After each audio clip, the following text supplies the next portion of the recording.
Hey, folks, and welcome to Typology, the show on which we explore the mystery of the human personality and the great human adventure, all through the lens of the Enneagram. Today, we've got an amazing human being and brilliant author of a brand new book, Todd W. Hall, PhD, a leading voice at the intersection of psychology, faith, and spiritual transformation. Dr. Hall is a professor of psychology at Biola University's Rosemead School of Psychology, a faculty affiliate with the Harvard Human Flourishing Program, and a licensed clinical psychologist. He's authored several books. The one we talk about today is Connected Life, the Art and Science of Relational Spirituality. In this book, he explores how our deepest connections with God and with one another are central to our growth and well-being. This is a really interesting conversation. We go through all the attachment styles. Dr. Hall breaks it down for us, and then we get into his book. It's really, really fascinating. I know you're going to love this episode. Glad you're here, folks. Buckle in for this ride. That's it for me, Anthony Skinner. And now, without any further ado, here is the man of the hour, Ian Cronk.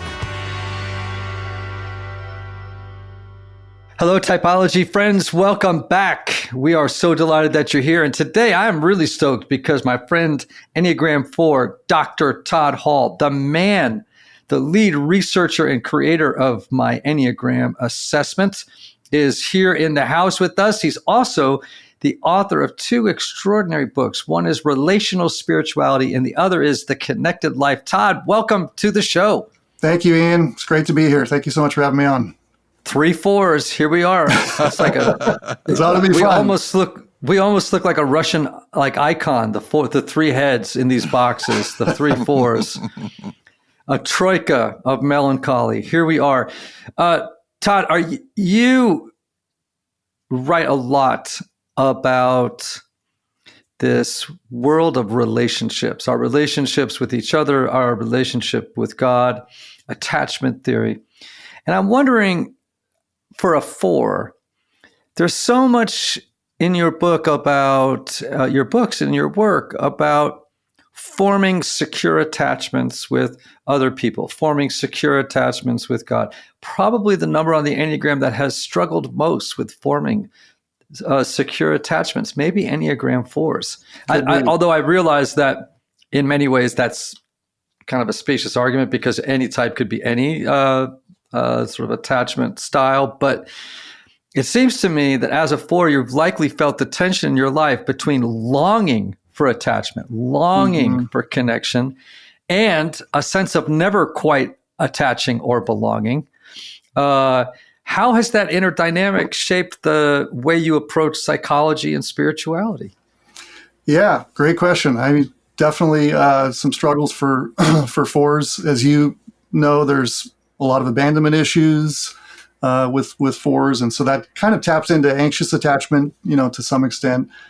So it's definitely shaped me in that way. And you were mentioning, talking about attachment, and any of the types can be any attachment. I think that's probably true, but there are probably some elements of types that are, or some aspects of attachment that are baked into some of the types. And so I think anxiety is kind of baked in, to some extent to type 4. So I definitely recognize that longing for relationships, that sense of not quite feeling like I belong, in whatever the context is, and my life and work have probably shaped that a little bit. I'm sure my inner life has led to a career that sort of reinforces that to some extent, and thankfully I've grown and feel more of a sense of belonging. But that's definitely been a struggle. So I think it just, comes from early disconnection in my own life with my mother, who struggled with a lot of mental health issues and still does today. And so I think that kind of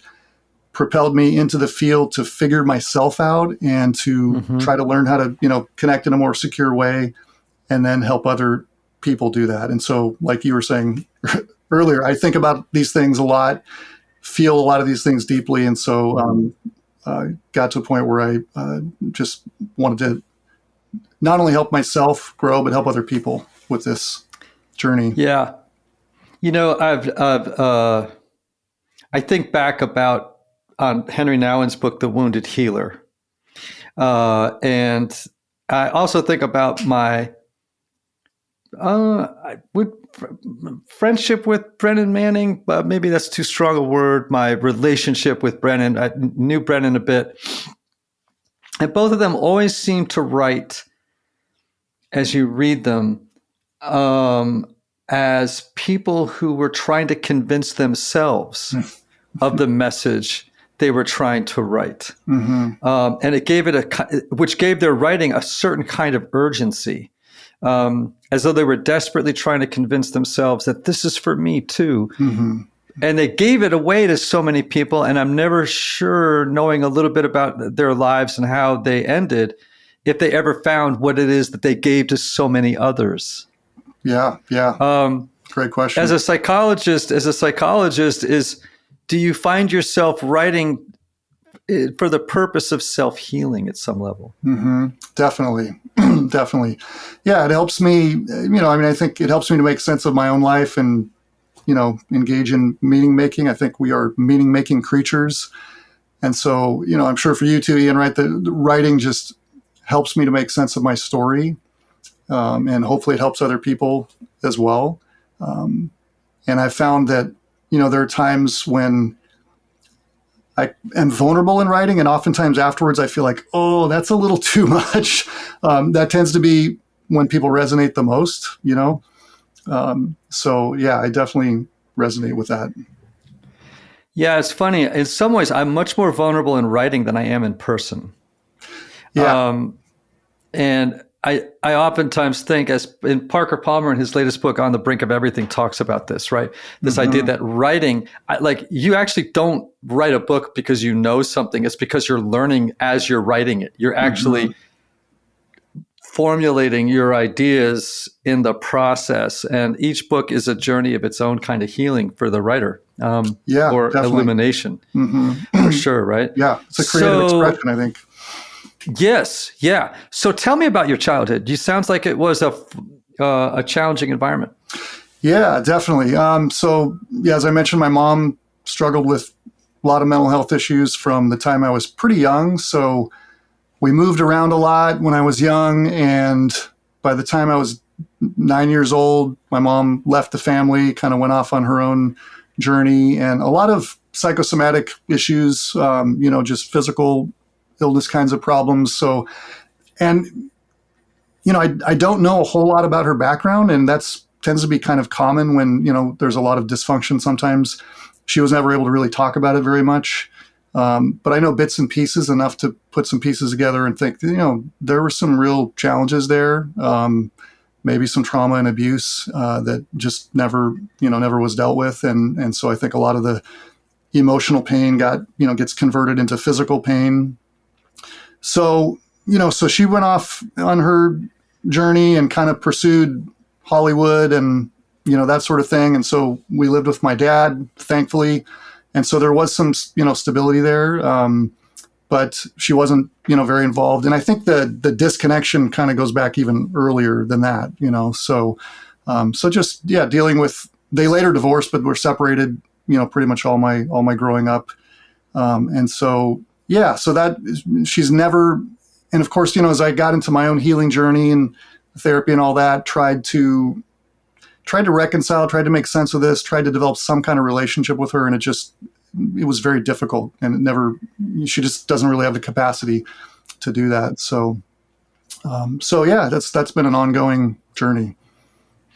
Yeah. Which sets that four up, that unrequited love, right? It's kind of maternal or paternal love, sets us up on a journey that begins often with low self-esteem, and with this hollowness, this feeling of hollowness, that something's missing, because actually maybe something is, right?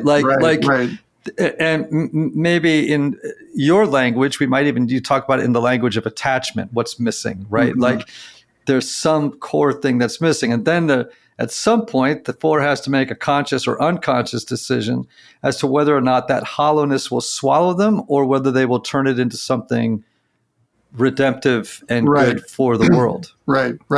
Yeah. And I think that was part of my journey to become a psychologist and therapist, was early on trying to make sense of my story, and probably doing that somewhat, gaining some sense of pseudo self-esteem from helping other people. Right. And so, as you know, when you grow up in an environment where there's insecure attachment and dysfunction, there's a lot of pain with that, but there's also, you develop certain sensitivities, right? So I learned to read people really well and things like that. So I was able to use some of those skills, but the wounded healer concept, right? There has to be healing in order to sort of sanctify or redeem that pain, so that it really can truly be used and coming from a place of love and service rather than need, right? And Right. I need you to make me feel better by allowing me to help you. Right. Absolutely. What role has beauty or melancholy or imagination played in your own spiritual formation and scholarly work? Yeah, that's an interesting question. I mean, I think part of my journey has been, becoming a professor. There's sort of a mold for a professor, which is, it's often not really, there is a lot of creativity, but oftentimes there's a stereotype of not much creativity and, doing research and statistics and, things like that. And I found over the years, I do enjoy that to some extent, but I really do have this sort of creative impulse. And so I've written some academic books. The Connected Life was a trade book, and I really enjoyed that and enjoy connecting. So yeah, that's been a big part of my journey. And part of it's just being a 4 introvert. I don't know if all 4s are introverts. I think we lean probably that way. I need a lot of time to myself with God just to kind of process, so my ideal day would be wake up, sit on my patio right out here for a couple hours, think, read, pray before I get into, anything else. So, yeah. And beauty is definitely part of that. I love going to the beach, grew up at the beach, and I really do feel God's presence in nature. So yeah, that's been a big part of it. Yeah. So as a 4, what spiritual practices have been really helpful for you on the healing journey, the journey toward discovering your own hidden wholeness? Yeah, interesting. So I think some of those have been, some probably fit more in a sense with 4, and then there've been some I think that are more kind of stretch disciplines for me in a 4, right? So silence and solitude, like I said, just a minute ago, that's really helpful. That kind of comes a little bit more naturally, just spending time by myself and in prayer and writing. I would often go away on a retreat and write, and I tell other people sometimes, and they're like, holy cow, I could never go away by myself for, multiple days. I went writing those books multiple times, would go away to the mountains, one time for 10, 11 days by myself, writing, reading. But on the other side, there are disciplines I think that I have to kind of push myself into, and that wouldn't be kind of being more present in community. And that goes back to that feeling of like, always feeling like, oh, I'm not sure I quite belong or fit here. And if I let that sort of take over, I could really become isolated. And thankfully, my wife helps push with that. But I have to kind of push myself sometimes to be present in the communities that I'm part of, and to really, not just physically, but emotionally, spiritually, just to show up, share things about myself, get involved, those types of things. Yeah. I find that the older I get, that my 5 wing gets stronger and stronger, way stronger. And it has become, now I find myself all the time, people say, on Monday, someone will say, come over on Friday. And then when Friday comes, I'm like, oh God, why did I say that? It's just, I find myself more and more withdrawn in some ways. And literally every day, because I work by myself, I force myself to get out to 12-step meetings, even if I don't want to. It's like a spiritual discipline. I have to get out, because otherwise I'll stew in the house about how disconnected I feel. Right. Exactly. Right. Like, or, and sometimes in recent years, it has lapsed into loneliness, not just isolation, but loneliness. And where I've had to be like, well, you got the pizza you ordered, buddy. You might want to get out there and start to engage, Right. with the world. And Mm-hmm. I do think that whole idea, that Ignatian idea of a Jerry Contra, of doing the opposite of what you would normally do, Mm-hmm. as a way of retraining yourself, Yeah, right. Right. and just whether it's going to the gym, whether it's going to a party, whatever it is, Mm-hmm. just go against the pattern and Yeah. see what happens in terms of your own self-development. And Very important. good things will inevitably happen. Yeah. All right, before we jump into the connected life, I want to talk a little bit, just give people just a summary again of attachment theory, because we're going to be talking quite a bit about it. Can you just give people a couple of sentences on it so that they have a background before we start talking? Sure. Yeah.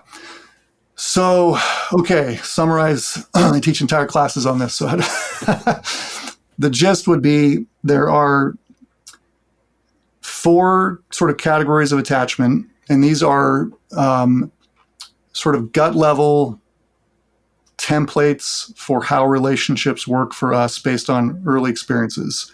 They're in place by 12 months of age. So when we have repeated experiences with caregivers called attachment figures,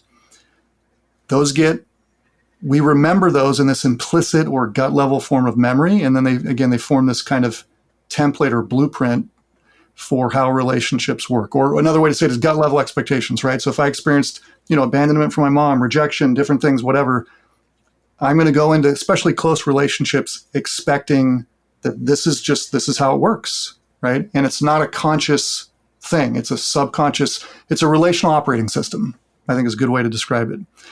And so research has found 4 categories. These are oversimplifications, based on research. People are more complex, but the 4 categories are secure attachment, which is the healthy kind that we're going for. The 2 key characteristics of that are, as I describe them, comfort and challenge. So, and we become attached to people who we perceive as stronger and wiser. So parent-child relationship is kind of the prototype, right? Relationship with God. And people we rely on for those 2 things, comfort and challenge. So comfort when we're distressed, that's what really kind of activates our attachment system. When we perceive or experience threat, loss, distress, it gets activated, and then we pursue, connection. So comfort, and then challenge or encouragement to stretch ourselves, like we were just talking about, to explore the world. So we rely on people for those things. And if that goes well, then we develop what's called a secure attachment, right?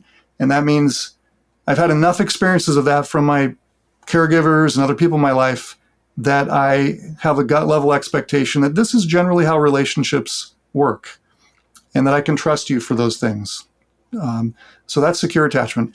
And then there's 3 types of insecure attachment. So anxious attachment. And so when that gets activated, people tend to become emotionally dysregulated, have a lot of anxiety, but they pursue contact. But it's in a kind of a dysregulated way, right? So people experience them often as clingy, right? They become early on hypervigilant as to where their attachment figures are, because the care has often been very inconsistent, right? So I never know if mom or dad are going to be there for me. So I really have to keep a lookout for where you are physically as infants. And then as you grow, it's like emotionally. And I go, are you going to be there this time, Ian, or not? And so that leads to a lot of anxiety, fear of abandonment, things like that. And then there is avoidant attachment, which is a little bit the opposite in some ways. So for these folks, and again, these are tendencies, right? They withdraw and become self-sufficient when their attachment system gets activated, right? So if I have avoidant tendencies, something distressing happens, I'm going to withdraw and be like, hey, I don't need anyone else. I'm going to figure this out myself, because there's been a lot of rejection in the past usually. And when I've relied on people in the past, it's blown up in my face. And so I've learned, and again, that's an important point. These are coping strategies that are subconscious, right? So I've learned, hey, the best way to manage the relational world is to not rely on people, rely on myself, right? So that's avoidant attachment. And there's fearful attachment is kind of a combination of both of those. The way I would describe that is at an internal emotional level, there's a desire for contact. Unlike with avoidant, it's kind of like, hey, I don't really need this, right? I don't need connection with you. With fearful, it's I want the connection, but I also fear it because it's been associated with pain. And so I don't really reach out, or if I do reach out, I might pull back, so oftentimes there's like a push-pull kind of quality. And, I noticed in your chapter on 4, that was one of the, one of the items in your little, your quiz in the book, right? Was there's a push-pull kind of quality. So, that's there with fearful attachment. So those are the 4 types. And again, they're really like, I call them attachment filters because they filter how we perceive relationships. And Yes. we don't see the filter, we see through the filter, right? And it applies to our relationship with God as well. Yeah. Well, that's actually really important, right? Because that's the one step that psychologists like yourself, or who are people of faith, are interested in, that the quality of that relationship, not just our human relationships, Right. but of our relationship with God.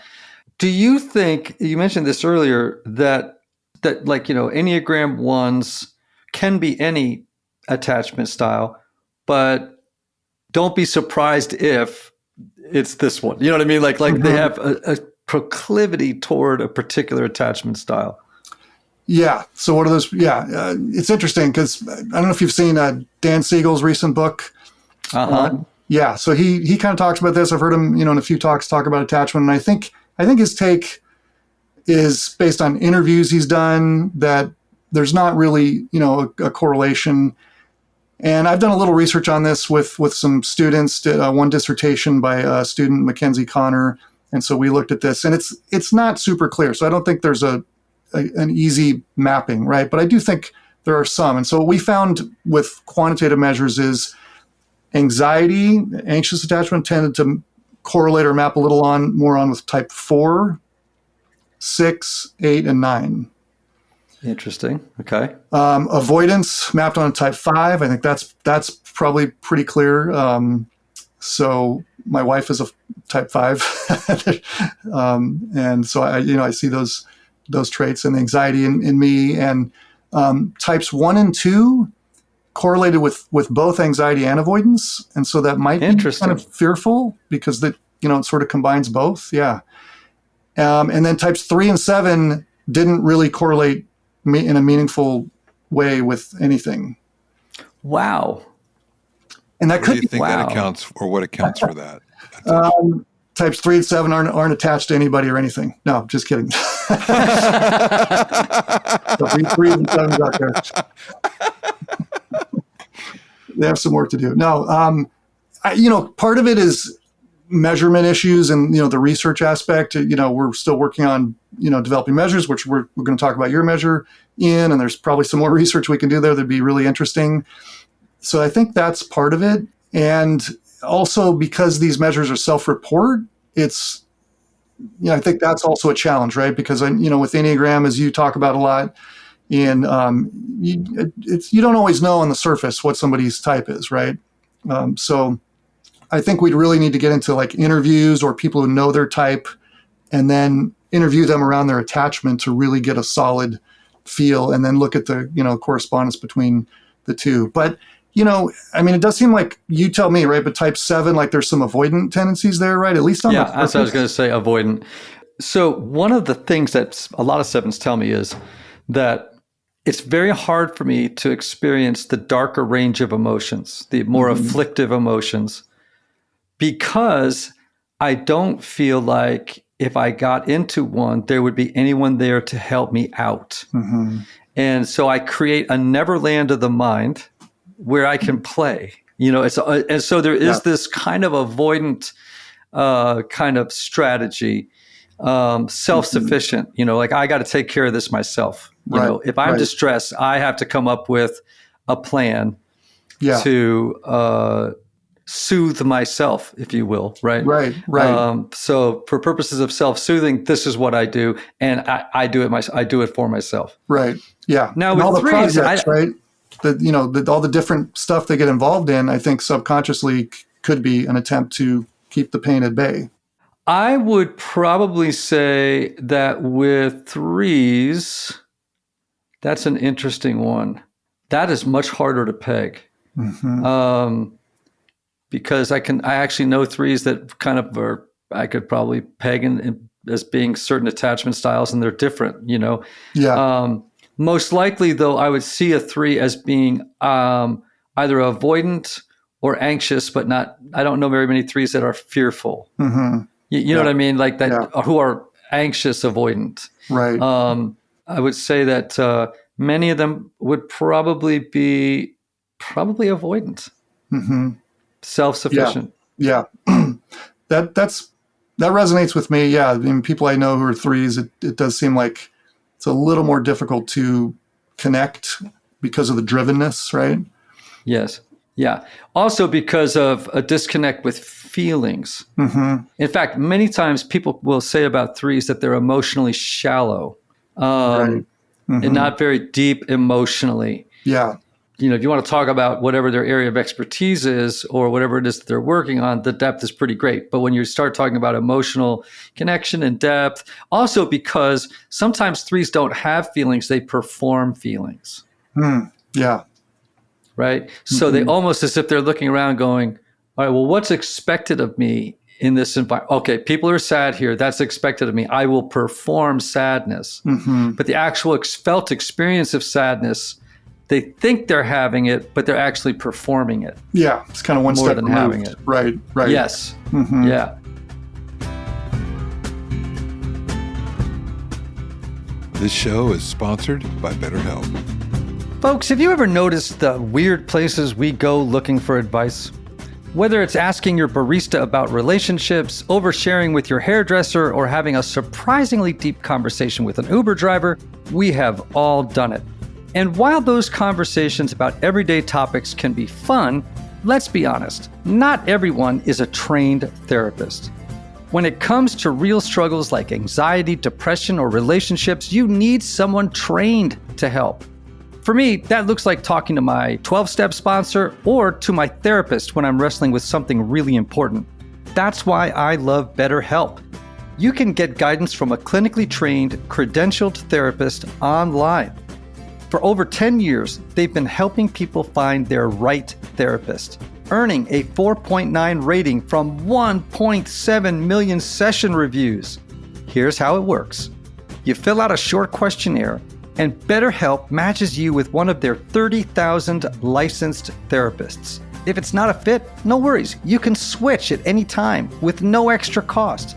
And because it's completely online, therapy fits into your life with just a click.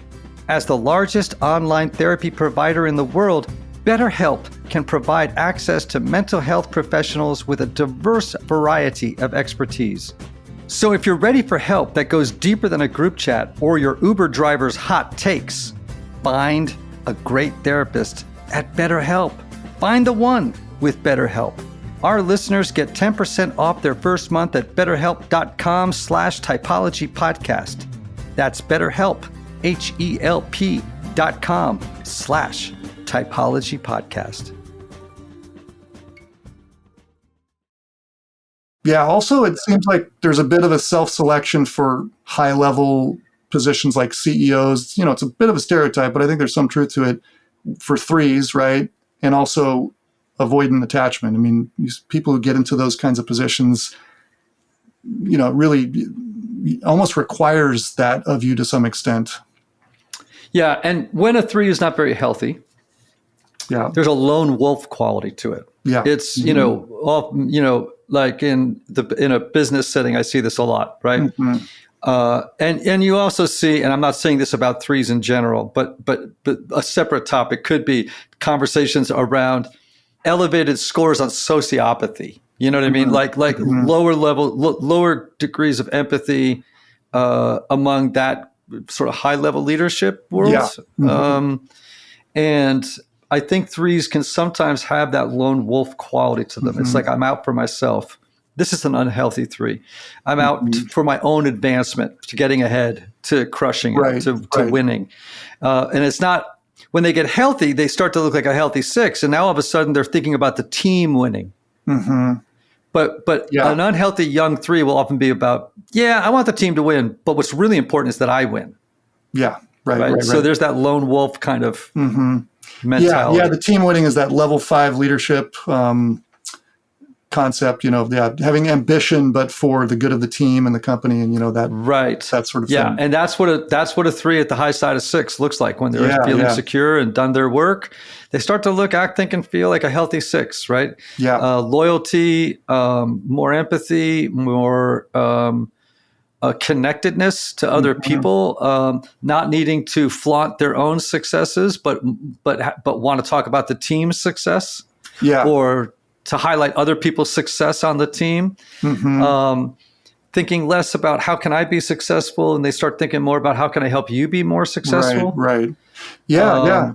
The healthy 3s that I think about in my mind are just come to a place of wanting to use their gifts of being able to drive things forward for the betterment of other people and for the service of others. Because it really is a gift. It's like, I'm oftentimes I feel like, okay, I need some 3s around me to get stuff done. Yeah.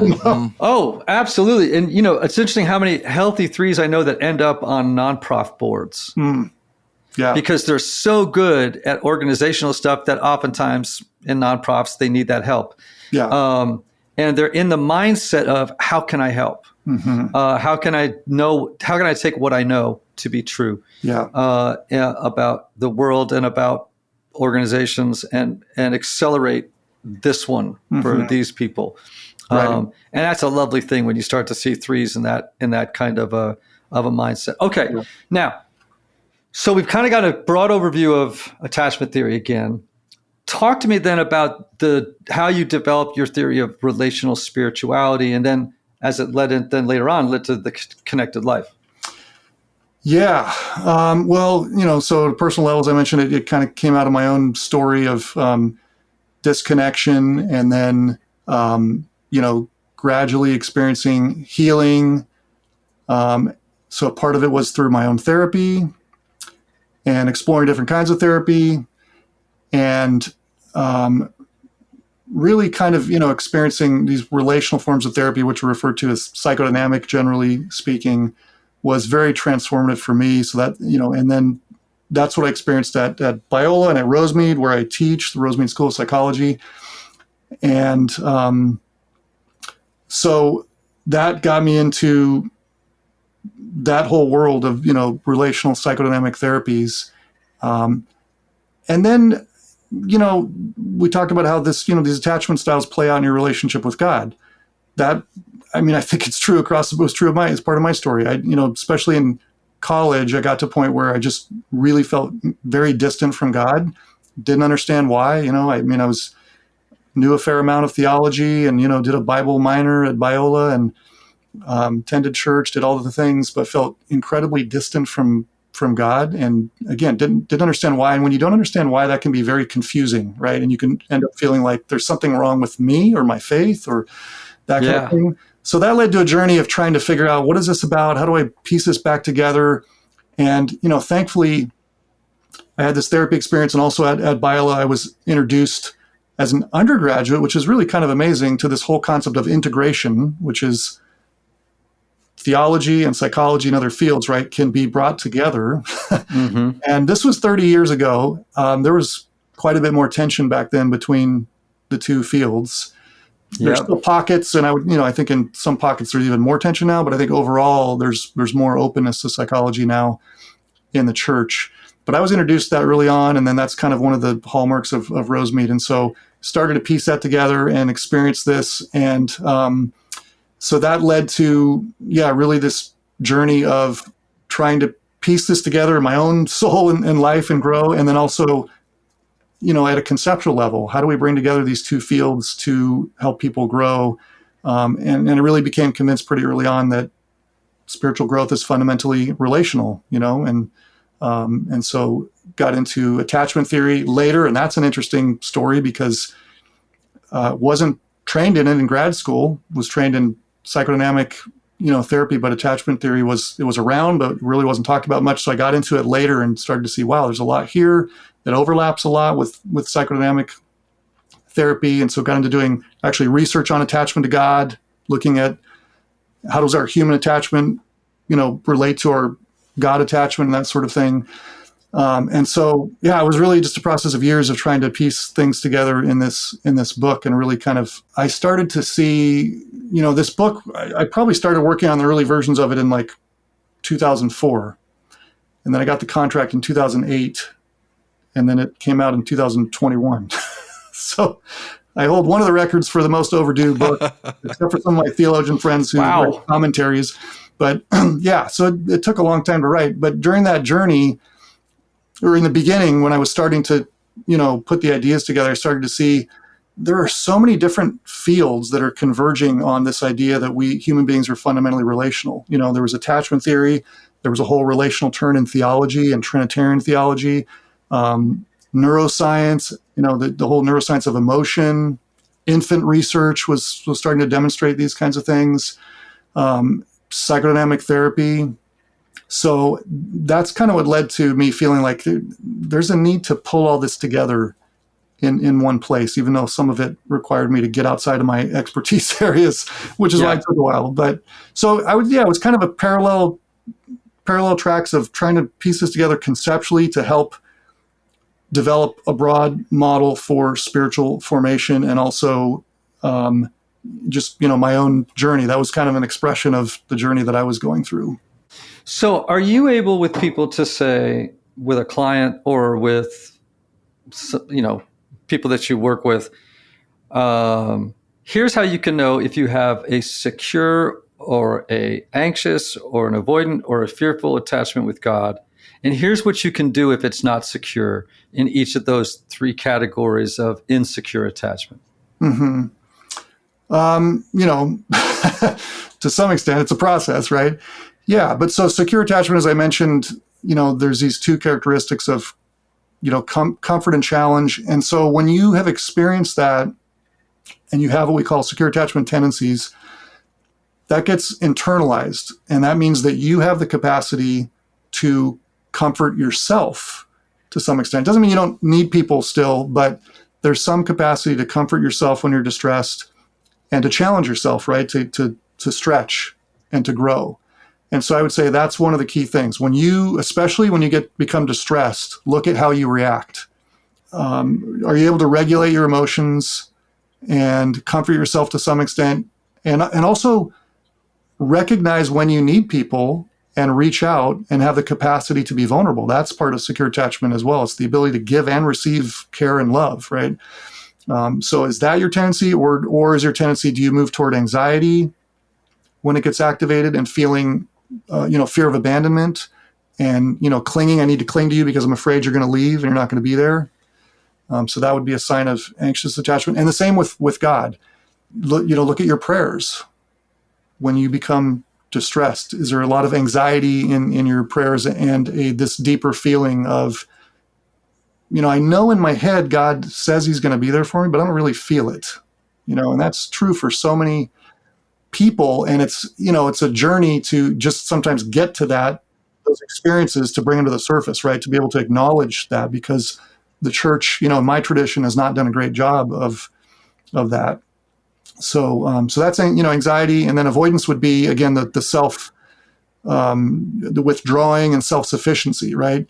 And again, it might be, okay, I know I'm supposed to depend on God, but when, stuff hits the fan and I become distressed, I withdraw from spiritual community. I don't really pray, don't depend on God, because at a deeper level, I don't really think he's going to be there in any meaningful way. And so if I open up and become vulnerable, that's just going to lead to a world of hurt. And then fearful would be, push, pull. I might, reach out to God, get involved, then pull back. So second part of your question, how do you heal and grow from that, right? I mean, the nutshell of that is it requires new relational experiences that contrast with our gut level expectations. So, and a lot of those. Could you say that one more time? It requires sure. New relational experiences with people and with God, but with human beings, with God, that contrast our gut level expectations. So if you have anxious tendencies and you expect people are going to be inconsistent, they're just not always going to be there, right? You need experiences where people are consistently there, and that you don't have to be anxious and activated and hypervigilant in order for that person to be there for you. They're just there no matter what, right?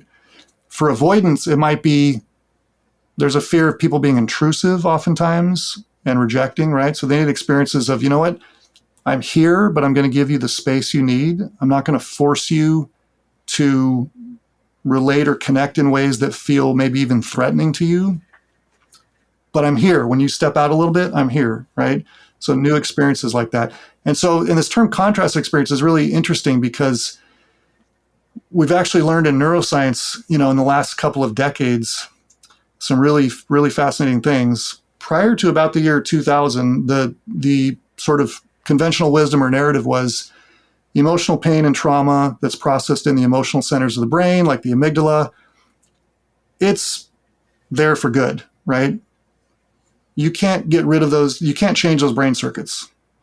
All you can do is suppress them, right? So think breathing techniques, CBT, cognitive behavioral therapy types of techniques, which can be super helpful, right? But you're just suppressing it. It's still there. Right around the year 2000, we started to learn, early on research with rats, as is often the case, and there's been some with humans as well, that when you have this contrast, so what happens is you have to bring the experience online in real time, the pain, the experiences associated with that brain circuit it has stored. Once it comes online, if there's a contrast experience, it's like the brain that circuit sort of wakes up and says, okay, something different's happening. I need to pay attention. And it can actually unlock. And then when there's repeated contrast experiences, it can actually get rewired so that it's not just suppressed. Now, the fascinating thing about that is that's exactly what good relational psychodynamic therapy does. That is beautiful. interesting. I love that. I love that. Contrasting experiences. I need some more contrasting experiences, Anthony. Yes. That's the message here, right? Gosh. So what most surprised you in your research on attachment to God, and how does that impact spiritual formation? Yeah, I think it's, back to this idea of that it operates, or attachment in general and attachment to God operates subconsciously outside of awareness. And, like in my world and in the sort of academic world, this is well known, right? Attachment theory. You get out into the kind of the church. I mean, I think it's starting to trickle down now, right? We're seeing more popular level books on attachment, but still, I think if you go out to the church and sort of the lay level and even many church leaders, there's really not an understanding of how powerful this is and that people have these gut level subconscious filters that are operating that influence how they experience God. And it's not conscious theology or what I call explicit knowledge, right? Of, knowledge about God. That's great. That's important, but that doesn't change these attachment filters. So I think that's been one of the surprising things is just how powerful it is. Part of what got me into the research and, just my own work in that area was seeing this with clients, like to a person with my clients. Their patterns of attachment with human beings would play out with God when you would dig beneath the surface a little bit. As you know, I believe the Enneagram is one of the most powerful tools for developing self-awareness.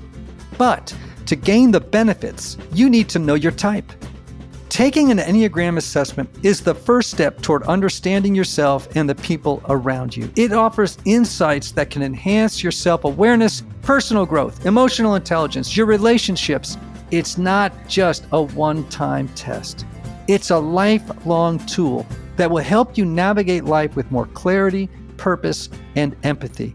And now, when you take my brand new Typology Institute Enneagram assessment, you'll receive a research-backed, scientifically evidenced, comprehensive report that's easy to understand. Not only will you learn your dominant Enneagram type, but you'll gain insight into aspects of the Enneagram most other assessments don't cover, such as your dominant wing, your subtype, orientation to time, and even stances. Get your results today at typologyinstitute.com/assessment. Enter the discount code Typology Podcast on the checkout page to get 10% off your assessment. Again, That's typologyinstitute.com/assessment and enter Typology Podcast for 10% off. Interesting. I would say that as a young guy, as a young 4 with an alcoholic dad, drug addicted dad, kind of a narcissistic mom, I don't know if I could diagnose her that, but boy, elevated on that scale for sure in a big way. And a very fearful mom, but it was masked behind bravado. I mean, crazy bravado, right? And I can see where, as a young man, I had an avoidant attachment style. As I've gotten older, certainly more secure, both with my wife and my kids and with God, and myself even, I just trusting myself. It's interesting. This past weekend, I did a retreat on the Enneagram and 12-step recovery. And it was out in Ohio, and it was lovely. The people were wonderful. It sold out, 75 people. And I was talking about what is addiction. And of course, that's a loaded question, because that's like, it's an insanely complicated, like, to say what is addiction is an insanely complicated answer, right? Yeah. And I said, well, if we look at it through the lens of attachment theory, think of it this way.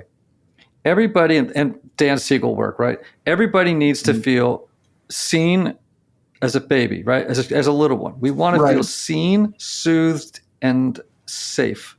If we feel those 3 things in our relationship with caretakers, then we form a secure attachment, right? Now, if you don't feel that, right, then you will form one of these insecure attachments. Right.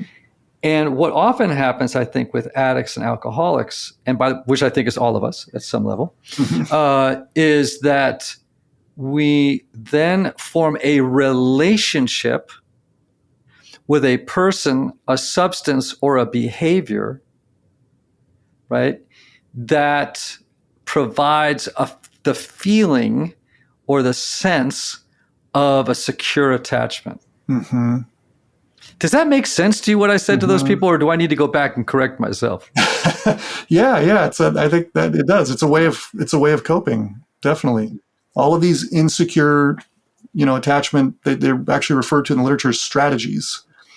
And the 3 that we've talked about, by the way, anxious, avoidant, and fearful, are referred to as organized strategies, because there's an actual organized, kind of way to cope.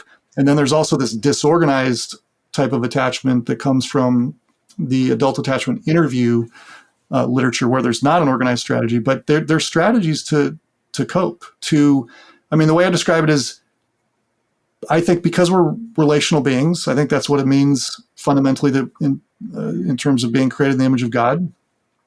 We're relational beings. We're wired for relationship, right? Because of that, we have to maintain some kind of relational connection, even if it's a pseudo connection with our caregivers, even if it's painful. Because some relationship, especially think as a child how dependent they are, right? Some relationship with an abusive parent is better than no relationship at all.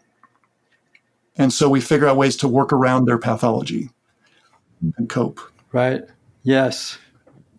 For me, I know, and I've been practicing this for 40 years now, but the practice has grown, and I actually created an app around this. It's a devotional app, but I started with, I think it was just divine. I just started meditating on the words of Jesus when he was asked what's most important in life, and to love the Lord your God with all your heart, soul, mind, and strength. And eventually sort of extrapolated 2 things. He let us know our makeup is made up of these 4 parts, our spiritual makeup, and that he led with heart on purpose. So I started this practice of, because I was definitely anxious attachment for sure. A lot of anxiety around my attachment with my mother, and my dad was gone over half my life, traveling in sales. I didn't even know that till he came and apologized to me when I was in my late 20s, because you only know what you know, right? Yeah. But I started this practice of, and it was, really rough in the beginning, and got more crafted as I grew in understanding, but hard, just checking in with what I'm feeling, because under every feeling is a felt need. Mm-hmm. And so I was like, here's what I'm feeling. What are you feeling, God, in my prayer life? And then inviting him into that process. And it really transformed my life, because I would always check in. Here, this is what I'm feeling. What are you feeling? Mm-hmm. What do you feel toward me? This is what I'm thinking. What are you thinking toward me? This is what I'm doing. What are you doing? And the scripture says that Jesus always did what he saw his Father doing. What are you doing? And it began to sort of crack the code and sort of supersede what I was, maybe the anxiety I was feeling. And I began to feel safer and safer. And ultimately, it totally transformed me as a person. I mean, I began to have kind of default to different thoughts and feelings and actions, as opposed to whereas before I was so anxious and probably fearful, even, really. Yeah. So, I guess it was more of I was just kind of working that out. What do you think about that? Yeah. Well, no, I think that's amazing. And it's a great example of the slow process of rewiring our attachment, and that's part you asked earlier, Ian, like, how do we grow, in these different insecure attachment styles? It's the contrast experiences. And part of it is, part of the way I talk about it is our cyclical protection patterns, which an analogy in the Enneagram world would probably be the traps that are talked about, right? That every type has a trap built in, and psychodynamic theory talks about that, we have these cyclical patterns that are self-perpetuating, right? We were talking about that earlier, like, oh, I don't feel like I belong, but I also don't show up and I contribute right to that feeling. So I think what you just described, Anthony, is a beautiful example of these small steps to rewire, right? First, you have to recognize the pattern, right? That there's a pattern here. When I get activated, when something happens, I tend to become anxious and maybe go dump on my wife, and then she withdraws. And now I've experienced abandonment again, right? So you have to recognize the pattern, understand there's a core wound under that, and have compassion. And oftentimes it takes compassion from someone else to begin to take that in, right? Validate that need, right? This is a way to protect myself, but it's also counterproductive. It's also causing some problems here. And then identify triggers. I don't know if you did that exactly, but when things would get activated for you, and then identify, okay, what are some small steps, some key relational behaviors I can take to move in the other direction of this contrast, right? And so for you, it was this beautiful, meditation and creating space to hear from God, which is amazing. And then I'm thinking about, with what you're saying, it helped to identify some of those filters that you're looking through a lens that you don't even recognize. But when you step back to ask the question, then it's like, oh, I didn't realize I was even that filter was completely distorting my picture of this moment, or you, God, or my relationships with others. Yeah. Wow. It's so funny. I love these conversations, and they frustrate me, because what I often want to say to God is, it is so hard to be human. Like, in part because there are so many things governing our lives that are beyond the fence line of our awareness. So how can we do anything about it? I mean, it's like, I want to just say to God sometimes, it's like, you're not making this easy. Yeah. I am up against forces I can't see. Yeah. So I read this book on my break this summer called, and I'm sure you've read it, called "It Didn't Start With You." Did you read that book? No, it sounds familiar though. Tell me more about it. It's really interesting. It's actually quite a good book. It's about epigenetics, and it's about this whole idea that trauma can be transmitted transgenerationally, right? Okay, So, I've heard Dan Siegel talk about that. Right. So, if your grandparents were in the Holocaust, and you start to have anxiety about something, and you're like, I have no idea. This anxiety makes no sense to me, right? So I'll give you an example. Like, you become terribly anxious on an airplane. I'm making this, or on elevators, right? And then you later come to find out that your grandparents were in a boxcar going to Auschwitz, right? And you're like, oh, like, actually, this anxiety doesn't belong to me. Wow. Yeah. Like, it affected my ancestors' RNA, and it has been passed down to me. And I am having a lived experience of it in a different context. And holy smokes. And for many people to put these things together is like pretty life-changing. It's like, oh, it's not mine. I need to give it back. Like it's, it doesn't belong to me. And I think about things like that. And I think about the things you're talking about and how much stuff lives outside of our conscious awareness. And I understand why Carl Jung says, the job here is to make the unconscious conscious, right? Right. But we are really, like, I sometimes say to God in moments of frustration, like, really? Like, this is a really hard soup. This is a really, really hard soup. And I hope grace and mercy are as big as you say they are, because we are up against forces that are so much bigger than our pee-wee little minds. And and we have so little time to grow here. I mean, if we live to be 90, that's not very long. Right. And do you ever have that sense of experience with God? Oh, yeah. Yeah, definitely. And I love that phrase. It's so hard to be human. So, yeah, I mean, that's, if nothing else, that's a book title, Ian. So noted. Definitely. My 3-wing just went noted. That is a book title right there. That's amazing. As we would say in the songwriting community, 5% or 25% or 33, because I'm here. Yeah, that's right. Yeah. That's right. He's talking about splits on the royalties. Yeah. But I think it's a great point. And I mean, where my mind goes is just that it's incredibly difficult to see your own filters, right? We all have blind spots and filters. What makes it even more difficult is it requires a certain level of security to be able to look at these things about me that cause problems for other people and for myself, right? Yeah. So I need compassion and care from other people that I can then take in and internalize to free me up to go, okay, yeah, there's some stuff here that I'm responsible for, and maybe some things that aren't too, but to look at the filters that are operating subconsciously. And sometimes it requires security or desperation. Just think about people in my 12-step world who had to do the hard shadow work of really looking inside.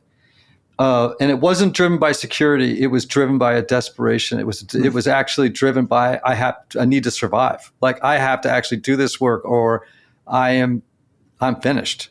Sometimes it's hitting rock bottom, suffering.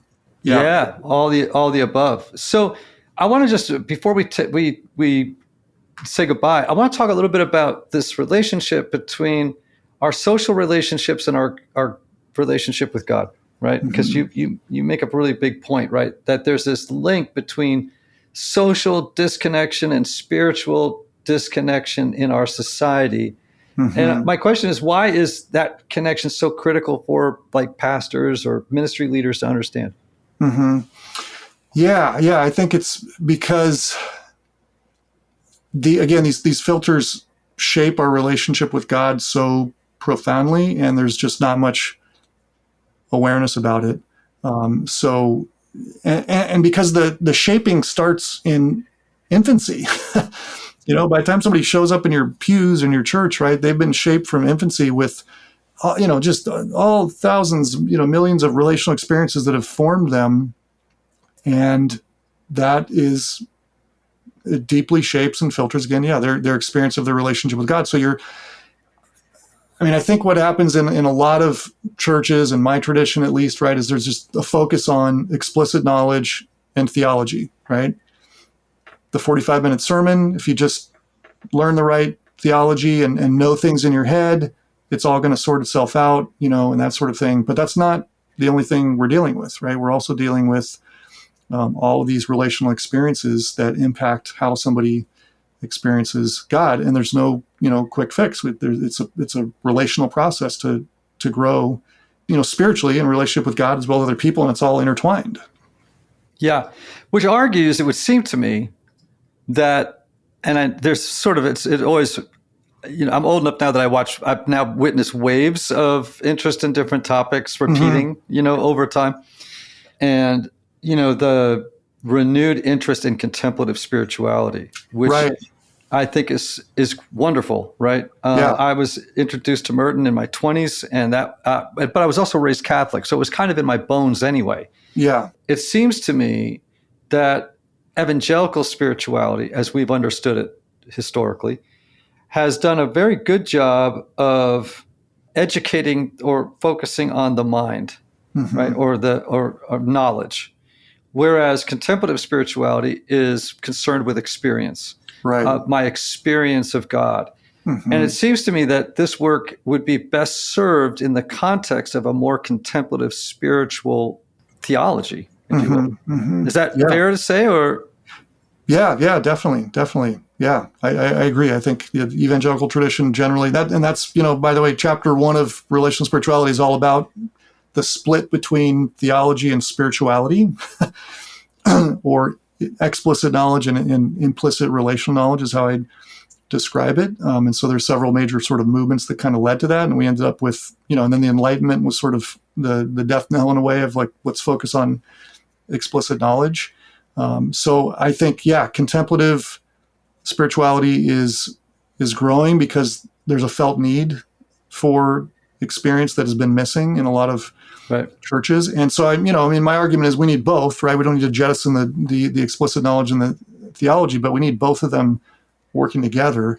And, and back to your question about why is this so important for pastors, I think part of it's because our attachment filters and experiences explain a lot of, there's no quick fix, but it does explain to some extent why I have some of these experiences with God. Why did I feel so distant from God in college, right? Well, I grew up with a mom who wasn't able to be present and left. That explains it. That helps people to feel, a little more secure and less, like there's something wrong with their faith, Yeah. And it's the starting point for growth, right? You have to, this is why experience and emotions are so important. Some people have said like, emotions are,